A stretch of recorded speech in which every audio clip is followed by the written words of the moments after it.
पड़ते रामदेव बाबा जी से कह के आदि के दावा बनवाब पड़ते रामदेव बाबा से कह के।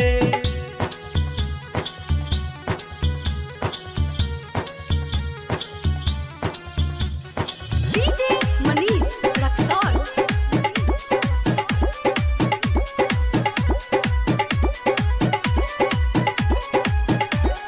हाँ हाँ हम दीवाना बद के करा से कहबै आंसू के पीरा हम कोना के सहबै।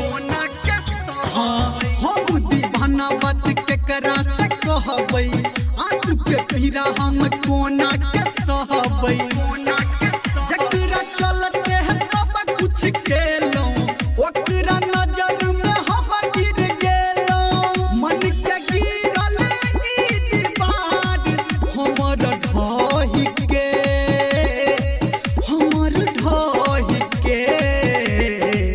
आदि के दावा बनवाब पड़ते रामदेव बाबा जी से कह के आदि के दावा बनवाब पड़ते रामदेव बाबा से कह के।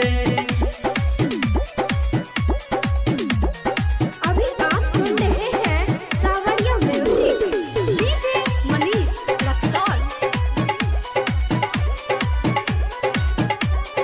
हाँ हाँ सुख में सब कियो दुख में न कियो हमर खुशी है कि सब कियो जियो।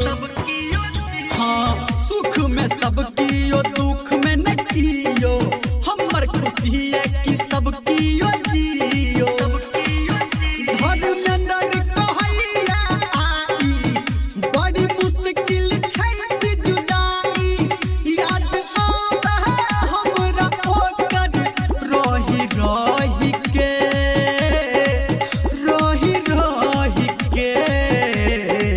आदि के दावा बनवाब पड़ते रामदेव बाबा जी से कह के आदि के दावा बनवाब पड़ते।